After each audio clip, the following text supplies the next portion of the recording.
नमस्कार शेतकरी बंधूंनो, आज आमचे स्वतःचे फार्मर गिरिजा या तुरीची कापणी सुरू आहे। आपण कापणी बघू शकता। स्त्री मजूर अत्यंत चपळाईने कापणी करून तुरीच्या कडप्या किंवा पेंड्या बनवत आहेत।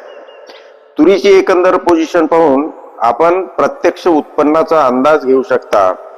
मी स्वतः अनेक ठिकाणी अनेक तुरीचे प्लॉट पाहिले आहेत, परंतु या प्लॉटची जी पोझिशन आहे ती मी पाहिलेल्या प्लॉट मध्ये सर्वोत्तम आहे।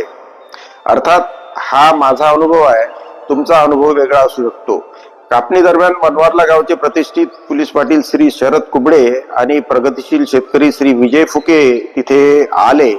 त्यांनी शेतीचा सर्वे केला, त्यांनी शेतीच्या कडप्या उचलून उत्पन्नाचा अंदाज घेतला आणि त्यांच्या अंदाजाप्रमाणे एकरी 15 क्विंटलच्या वर तूर व्हायला पाहिजे असे ते मला बोलले। आता आपण प्रत्यक्ष हंगाम केल्यानंतर बघूच किती तूर होते। बंधूंनो, आपल्याला व्हिजिट द्यायची असेल तर आपण आमच्या प्लॉटला व्हिजिट द्या, चर्चा करा। धन्यवाद।